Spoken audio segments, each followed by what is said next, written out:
No'ai ke aloha ya kākou. Thank you for joining us today. In a moment, we will hear from Governor Josh Green about his priorities for the executive supplemental budget for the fiscal biennium of 2023 to 2025. Questions and answers will follow promptly after Governor Green concludes his remarks. Without further ado, it is my great honor and privilege to welcome Governor Josh Green to the podium.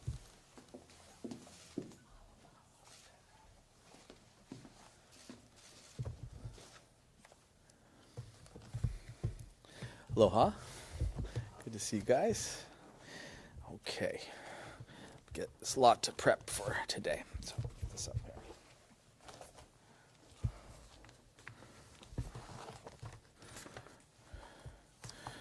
Okay. Good to see you. Sorry about the multiple days of press conferences, different subjects, different priorities these last couple days. So today we're going to talk about our next budget. Here it is. You've all gotten one of these by now or will right after this quick session. This is our budget in brief for the supplemental budget. So it's about 140 pages long.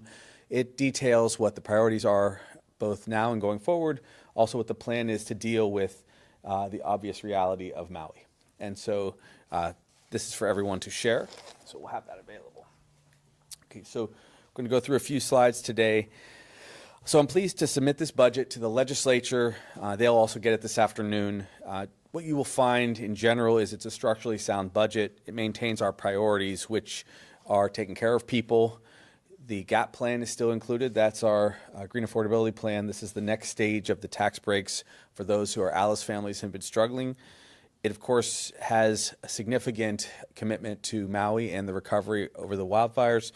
And then you will see basically our ongoing commitment to housing, homelessness, and the many priorities that we've laid out.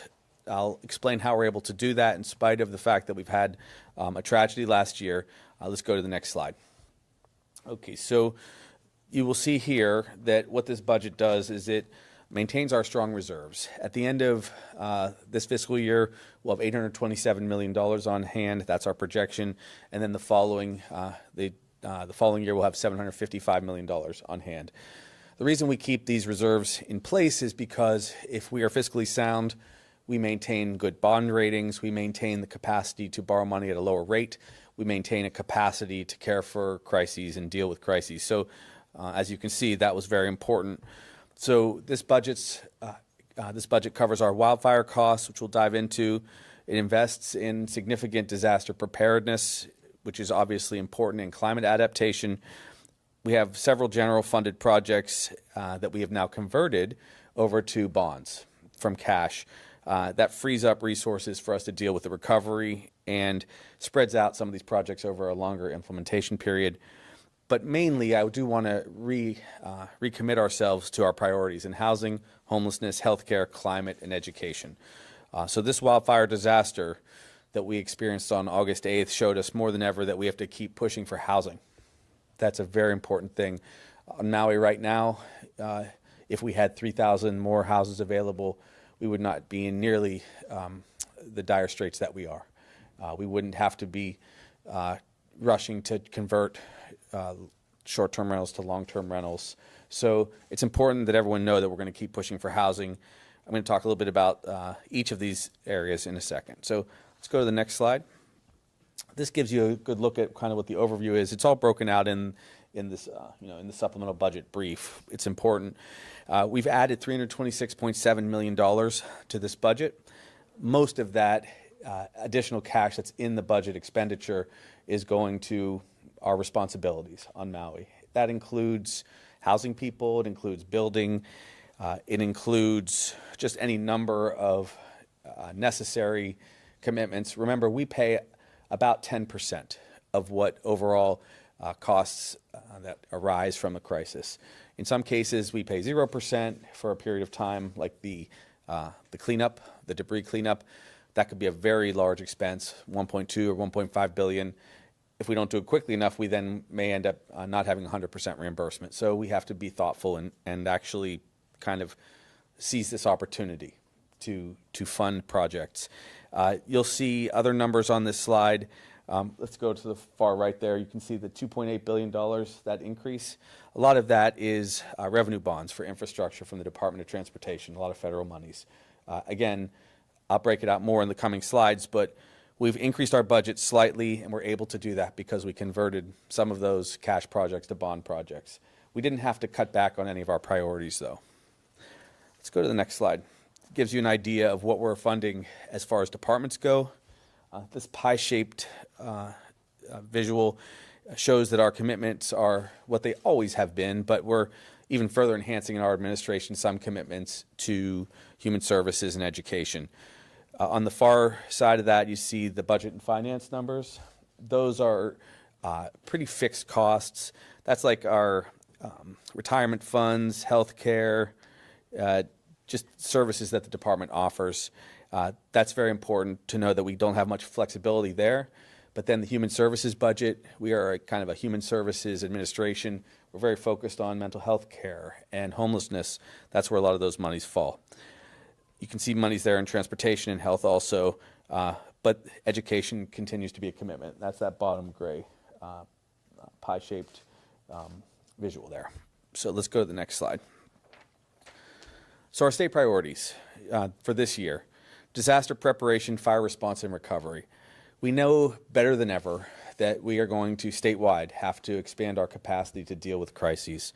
So that means a lot of appropriations that we haven't seen before, positions that will fight fires, positions that will pre-place equipment, positions that will cut roads for us that we fire escape. But again, that's statewide. That's not just disaster recovery. You'll see climate and environment funds that we need to do, in addition to some of the things that I always talk about: housing and homelessness, healthcare, and education. Now let's break it out for disaster preparedness. Next slide shows, okay, right off the bat, we'll be asking for $20 million in general funds to Hawaiian homelands for fire recovery, preventive measures, and we're going to be building more houses on DHHL, just so you know. They're very fire resistant. That was important, an important reality for us. 2 houses burned out of over 100 in that area, in the burn zone, because they had better roofs, because they had some architecture that was a lot more modern than a lot of the older homes in Lahaina. We're also going to be asking for $17.4 million for DLNR. $7.4 million of that is for wildfire response, prevention, suppression, dealing with grasses that have grown. We also need emergency response equipment. A lot of this needs to be done.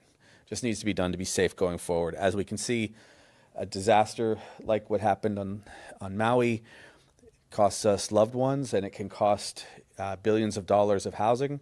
And so prevention is going to be very important in this budget. We also have 20 positions that we're requesting. That's $653,000 in general funds for brush fire mitigation for Haima, like direct brush fire mitigation. When you dive deep into the budget, let's go into the next page, next slide, you'll see monies for disaster care and case management services for those that were displaced. That's to get people into houses, to make sure they get the TANF funds they need. Also bonds to help upcountry Maui. There are funds in this budget to have environmental services, young people planting trees and brush, non-invasive species, obviously, to help us deal with what is just a reality, an environmental reality.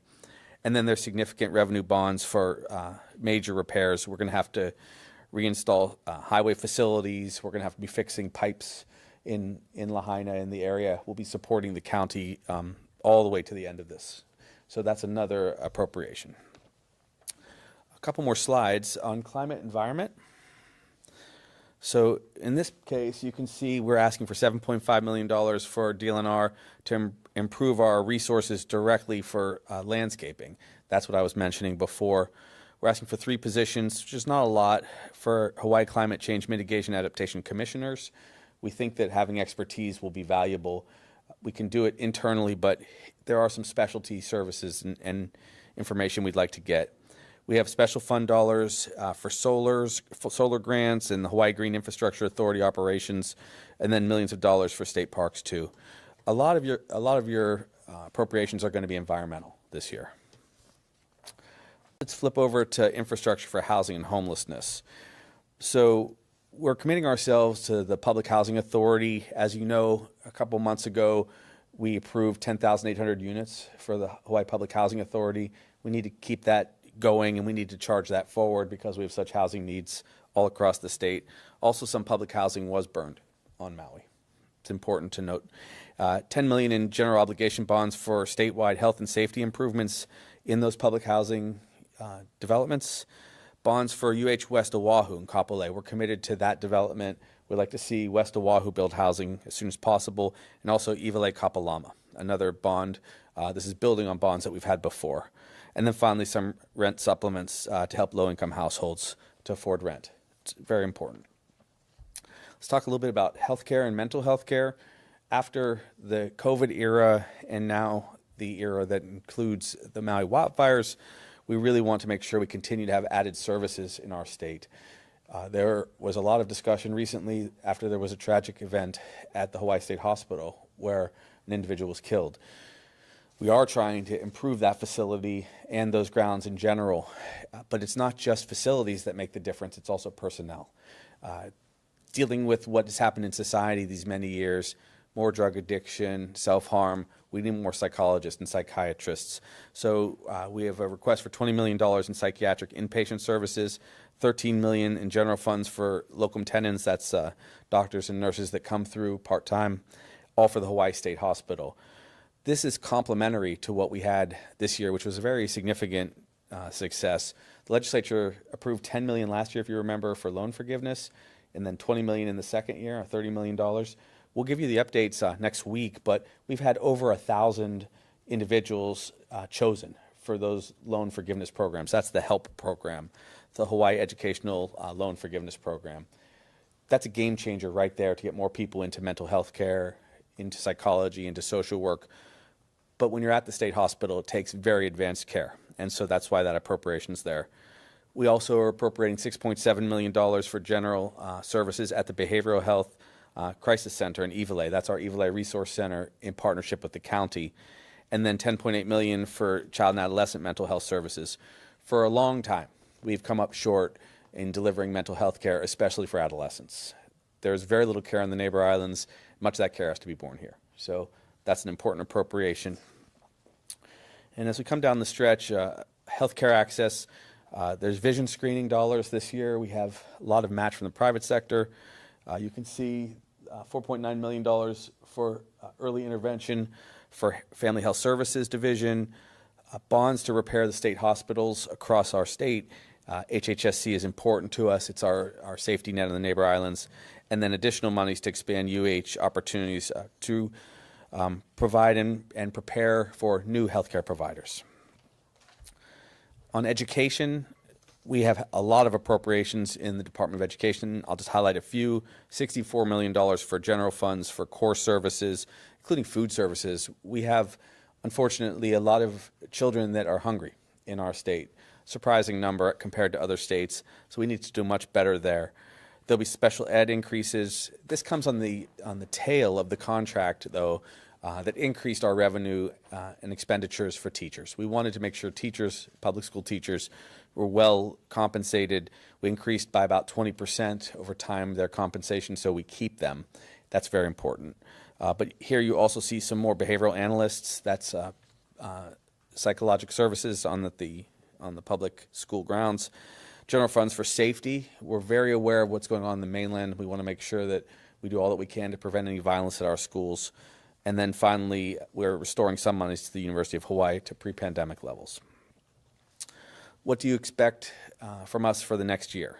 So the key things that you'll see me talk about once the legislature comes back, again, we're talking about the key fire recovery items. That's very important.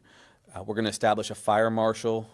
What we would like to share right now is we do anticipate it will be a confirmable position. So we want to work with the legislature on that.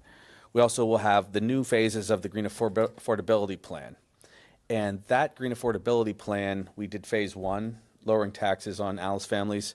Phases 2 and 3 will come next. That piece is keeping up with the cost of inflation. So we index to inflation people's taxes. Otherwise, it's an implicit raise every year. And also, we will have a tax credit of about $38 million to families who have need for services for their children or dependent adults, the child dependent tax credit. So we're going to still fight for that. And then finally, the impact fees that we've talked about. It would have been ideal if we passed them before we had that fire disaster. We proposed that right out of the gate.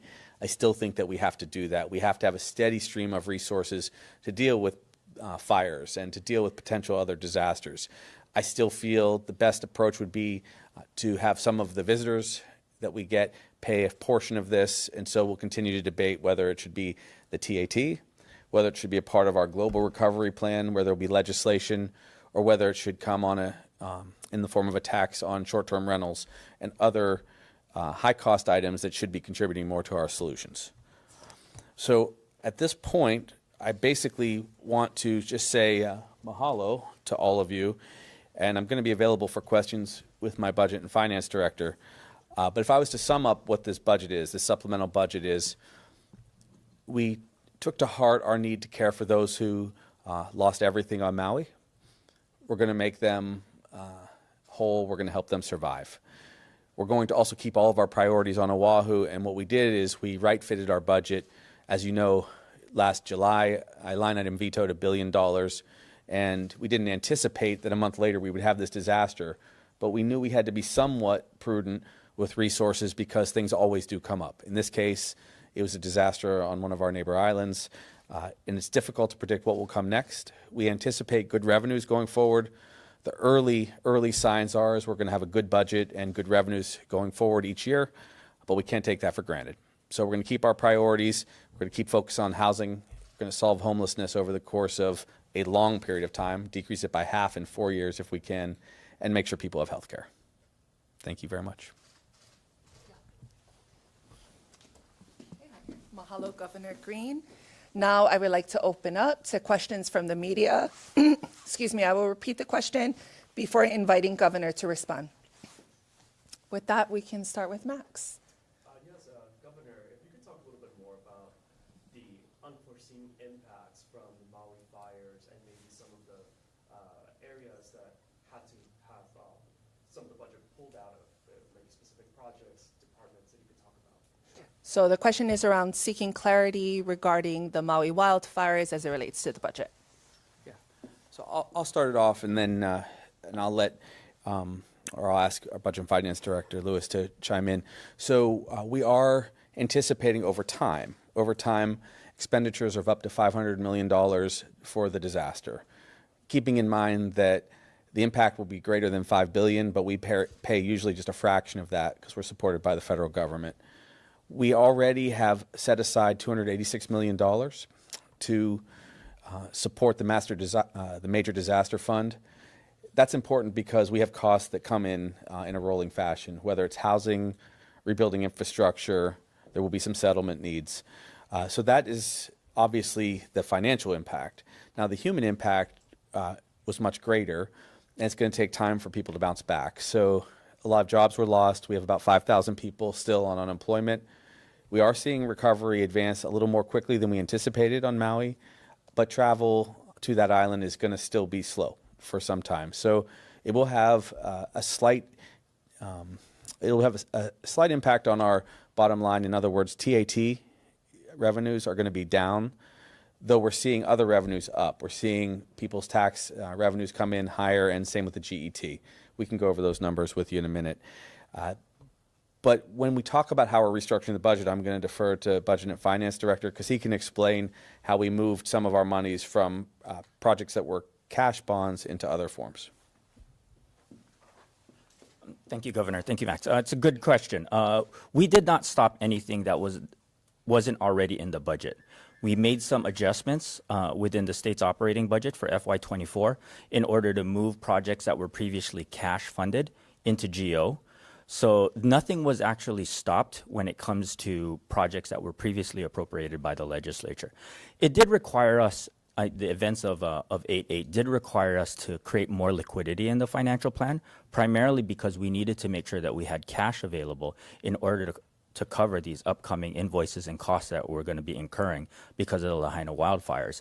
But as we're going into the supplemental budget, and as you can see in the budget in brief that was provided, we did make significant conversions of projects that were appropriated in 24 that you will now see in 25.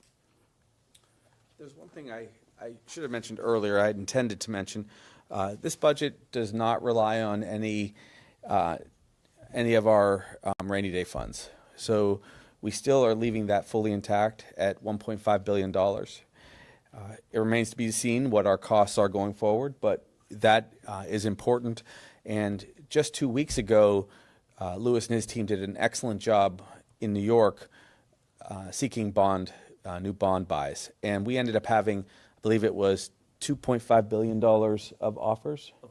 Of orders for ultimately what was just under $1 billion of bonds. So the reason we still are a very sought after market is because we have a good balance at the end of each year. As I mentioned, 827 million projected and 755.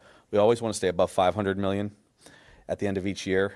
And then when you add that to the $1.5 billion of rainy day, we keep that cushion intact so that we get the best rates possible, so we spend much less on interest. It's, in general, a good policy. Of course, if you have to spend the money, you spend it on people who need it. But we're trying to make sure we have the right priorities and we use monies at the right time so we don't dip below any of those thresholds. Next question, Kevin. Follow up on that last question. Traditionally, the governors have imposed restrictions on departments, 5%, sometimes 10%. And I'm curious as to whether you have to do that this year, and if it's across the board, and what years and how much. So the question from Kevin is seeking clarity. Historically, governors have restricted the budget X%. And so the question is whether or not Governor Green is doing that. Mahalo. I'll toss in a couple comments and Louis. So we're at 5% restrictions hard and 5% discretionary. So you want to unpack that a little bit? Sure. Okay. And thanks, Kevin. That's not anything new. We do that every year, primarily to manage the financial plan. Departments, as the year progresses, depending on how revenues do come in, they will ask for release of restrictions if possible. But it is something that we do from a financial management perspective because we just want to make sure that we're appropriately allotting departments their budget, but we're keeping some aside just for unforeseen circumstances. So we're not increasing any of the previous restrictions that were already included. So again, that's not anything new that we don't currently do in any year. Yeah. Could you just follow up on it? Could you clarify what Governor just said, 5%? Yeah. So we break it out into two. So we have this 5% hard restrictions that we say, okay, there's 5%. And then we do this other 5%, which is discretionary. Normally what departments will do as the year progresses, they'll ask for, depending on whether or not revenues or the council on revenues or revenue projections meet up with expectations, we will go ahead and release the 5% discretionary restriction that's happened so that departments can finish out the year. But normally we try to hold 5% back just in case unforeseens happen, any kind of major change in projections, any type of event that would require us to basically make liquidity available in the financial plan. And is there a dollar value to that? I mean, you say X number of dollars, anybody know? Right now, I don't have that number, but these are restrictions not on everything. So there are certain things that we don't take restrictions on, like, non-discretionary expenses within departments. Obviously, you don't make restrictions for things like, healthcare benefits or debt service. So it's not for the entire budget for the state. It's only for those items that are identified as discretionary when the budget starts. Thank you. Hold real quick. I'm going to take a texted question in from Daryl Huff with Hawaii News Now. Will middle-class residents see any tax relief? Yeah, I appreciate that. So, yes, we hope that middle-class residents will. People that are now often described as Alice families, which is 42% of our state, 60% of all of our Hawaiian community, they are working middle-class people now.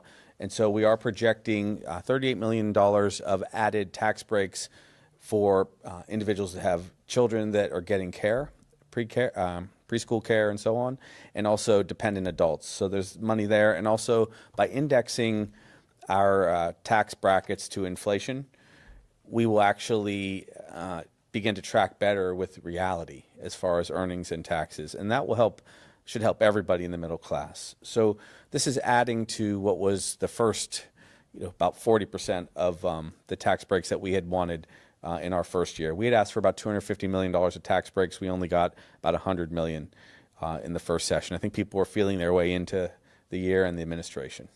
But that is important. It's important because housing costs continue to be so high. I would say this, I know that Daryl didn't ask this specifically, but housing costs are still the biggest driver for all of us as far as affordability goes. And so though we've approved some housing, we really need to approve a lot more. We're not going to see a big change in affordability until we either get a lot of new houses built or, and this has become an emerging clear issue, we move some of the short-term rentals to long-term rentals and increase the inventory. So expect us to do that with the same kind of energy that we fought for the tax breaks, because that would help a lot of people. Dan? Governor, I want to follow up with the short-term rental topic you just mentioned. Last week, Bob sent a letter out to owners, 13,000 owners. And then you told us on Saturday you were going to meet with some of the families of victims about the fund. I'm wondering if there's been any movement on either short-term rentals since your nuclear hammer comment and on getting families to opt out of lawsuits and take 1.5 million. Dan's question had a bunch of context, but for those viewing via live stream, the question is simply just around getting more clarity about the short-term rentals, any updates from the governor, Owners to say they're going to. getting to the 3,000 units needed. No, I appreciate that, and we're going to keep giving people updates. So first, it was touching to be with the families who lost a loved one. We're with about 20 more families on Saturday, and I'm going to keep doing those meetings so that they know that we're there for them and that we have some options for them. Whatever they choose, I've said this to the families repeatedly, whatever their choice is, it'll be right. So that's regarding the settlement. To reiterate what I said last week, we're going to offer $1.5 million to each of the families that lost a loved one if they want it. It would be expedited starting on February 1st, and we have in place now an administrator, a bank, and the structure of kind of the process, the protocol. So just shared that with people, and we'll see if that is proper or good for them. That's important. Now on the housing side, they did receive the 13,000 letters. One thing did happen since the press conference we had Friday, which was the council, and I want to give special credit to the council members on Maui. I really appreciate that thoughtful work they did with the mayor. They did pass the tax break, so the property tax exemption for people that transition from short-term rentals to long-term rentals. So that should decrease their costs, short-term rental owners' costs, by thousands of dollars every month, because they won't be paying property tax for 18 months at least. That should move some people over. Also, as you know, FEMA and our Department of Human Services are going to, quote unquote, make whole those who switch over. So whatever they received the previous year, we're going to try to give them an offer that approximates that, a reasonable offer at the short-term rental rate, so we can quickly move these houses into the long-term pool. They're going to be having a workshop for all of those who would be interested on the 21st on Maui. So we'll see. We'll see what the effects of that letter was. The letter was dated actually the 7th of December, and it went out, I guess, that next day. So now everyone is aware that this offer is there. It's a standing offer. I'm imploring 3,000 owners of short-term rentals, wherever they may be, across our country, here in the islands, on Maui especially, please rent to individuals that lost their homes. Please let us subsidize that cost for the next 2 years so that people can have a stable, safe space to live in while we build housing. It's really important. You're going to get as much resource as you would have otherwise, and we'll begin to work through some of the long-term changes that we might have to make to the short-term rental industry. So that's a big date. We have a website which we'll give you. It's on that letter that was shared that FEMA is pushing, and we'll give more updates as we go. Can I follow up on that? Sure. You've talked about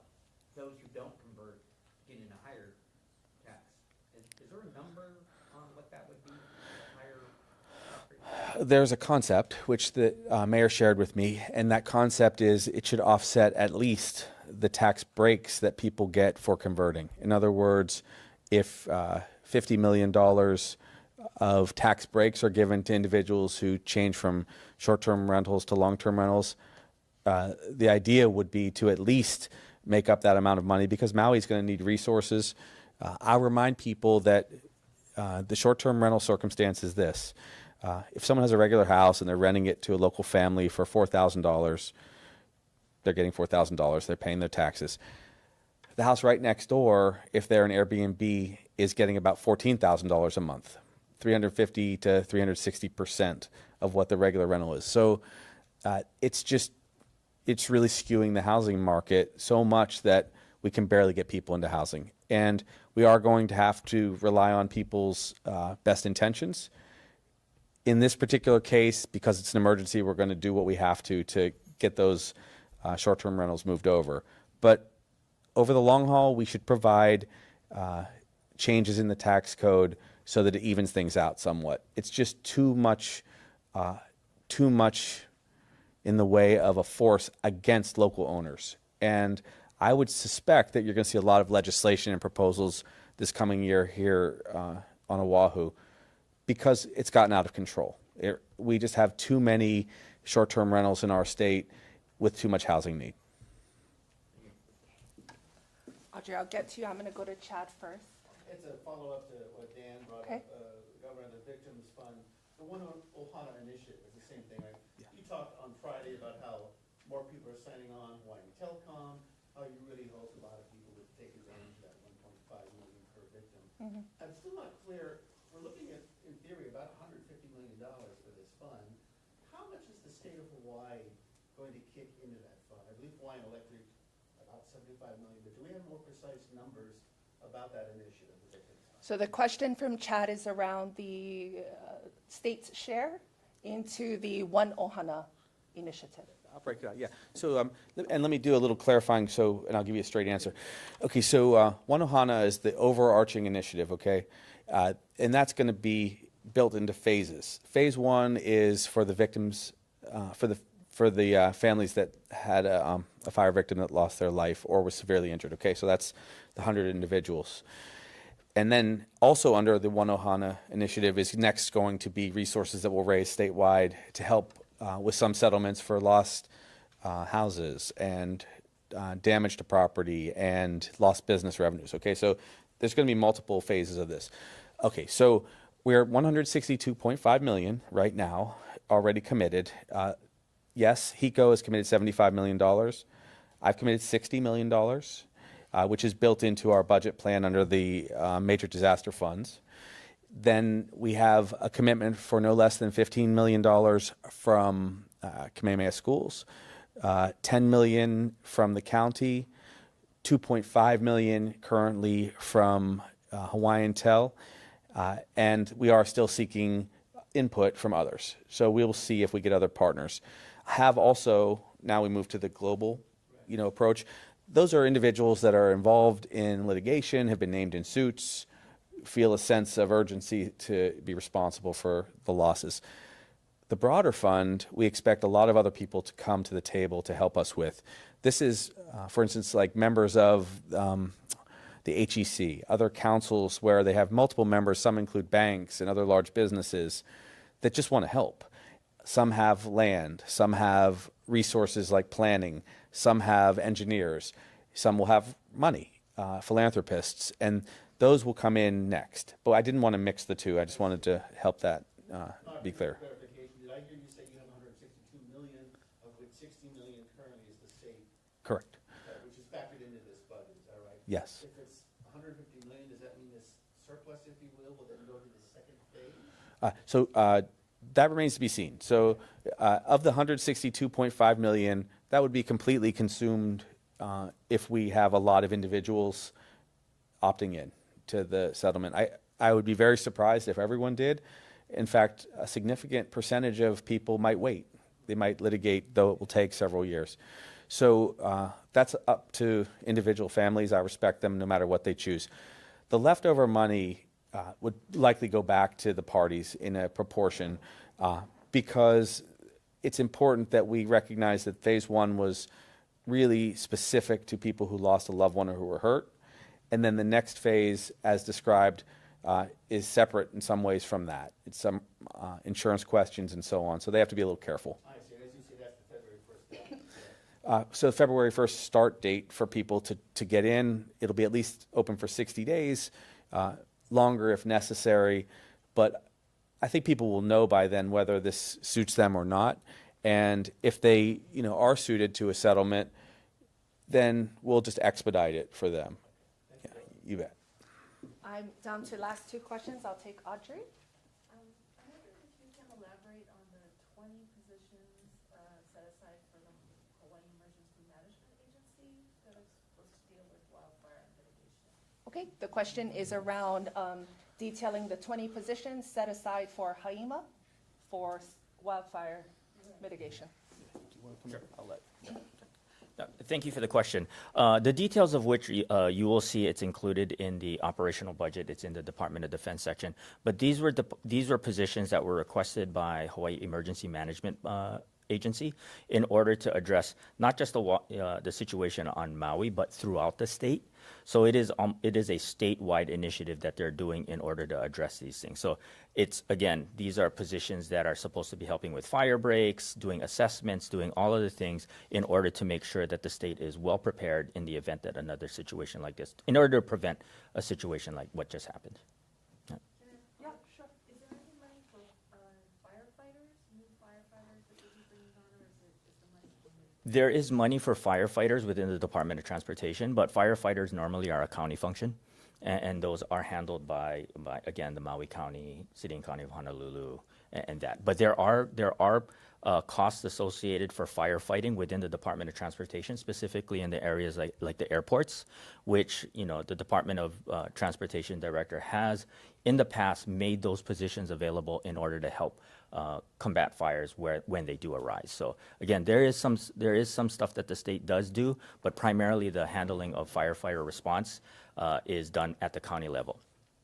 In addition to that, there are also firefighters within the Department of Land and Natural Resources, which we are providing resources for in the upcoming budget.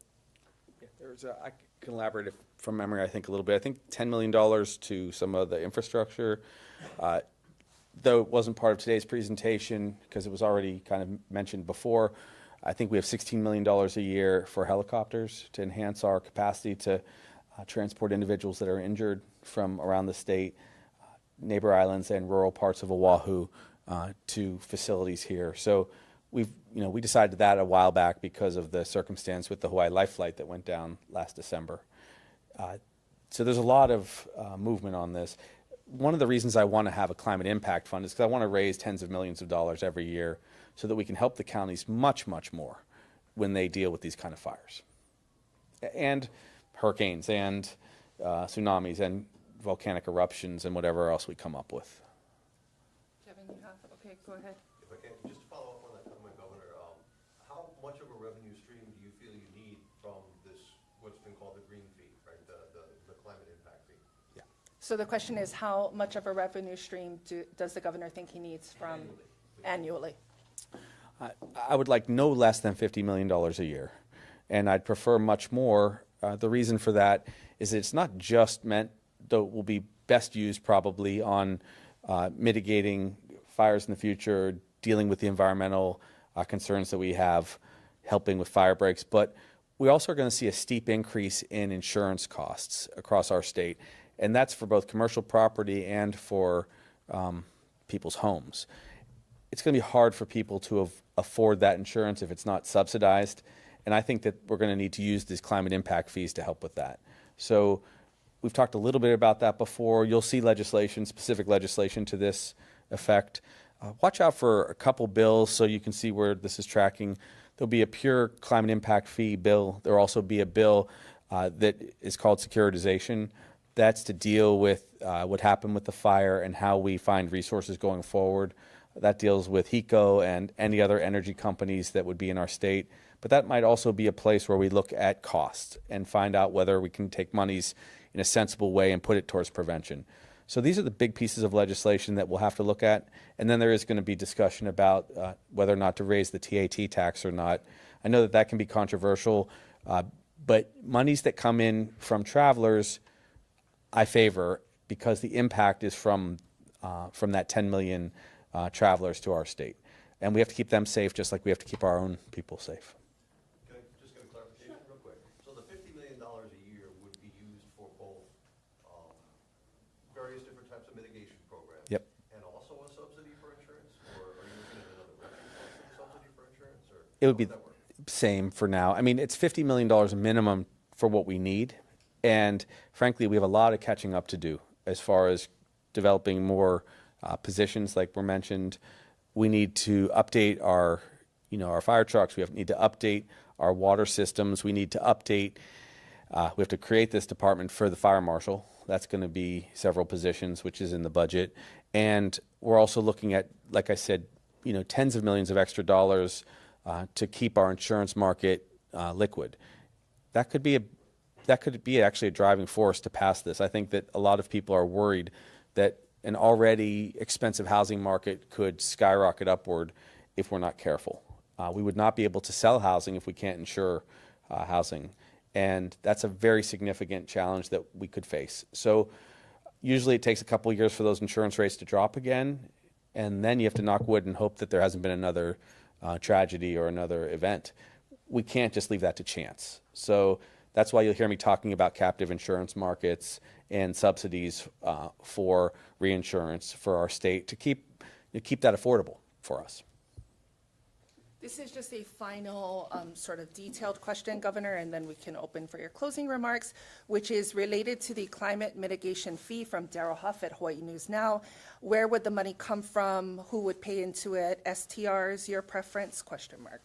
Yeah, I appreciate that. So I'm really open to funds from any source, particularly those who travel to the state. We're seeing a movement across the globe in this way. We already saw small countries like Palau do this, and it was very effective. They charge now $100 per visitor. I know that there's been discussion about how difficult it might be to collect that. I really don't see that as a problem, but we have to be constitutional. So there's two, at least, clear places we could look to revenue. There should be more revenue from short-term rentals. It would have the same effect if we tax short-term rentals more and use those monies to help us with housing and use it for climate mitigation. It will both incent people to move towards long-term rentals, which we need the housing, and we'd have the money. So that is one idea that I had last week with some of our colleagues. And the other one is just a straight increase in the TAT tax. The benefit of doing that is it would curb the number of total travelers, which has been something that I've heard from our citizens loud and clear, that they would like to not see us continue to step up, beyond 10 million visitors. It would likely decrease the total number of visitors, but increase the amount of revenue overall. And so we're trying to get a win-win for our state. We do need revenues from other streams because raising any taxes that are regressive would be too much to bear right now, given how expensive it is to just find a rental, pay for our kids' education, even pay for food or water, which we're seeing increases in cost. So I'm being very mindful of that. This is the year to do something meaningful, and I think if we take to heart what happened on Maui, a few people should object. So I welcome input from across the state on what mechanism they'd like to see this money come from. Okay, so just a couple final comments. This will be our first crack at a budget from our team. Because as you know, we came into office in December and most of the budget was already created, and we appreciate the previous administration's efforts. We obviously have been, heartsick over the loss on Maui, and so we're going to live up to that commitment completely.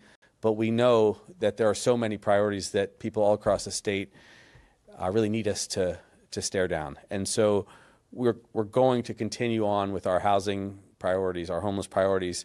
You're going to see a lot of strong moves on healthcare, and we're going to be very mindful of the impact on people's mental health, where it's been quite tough. So that'll be mostly where our appropriations are going, but expect some innovative solutions because like the climate impact fee and like taxes that drop for people who are in this Alice family category. It'll be just very healthy for us as a people going forward. Happy to give people more updates in January, of course, when we do the State of the State, but we wanted to get you this information to chew on over the holidays. We really want people to know that Hawaii is going to be for our local families, and we're going to do everything possible to help them to live a quality life here. Aloha.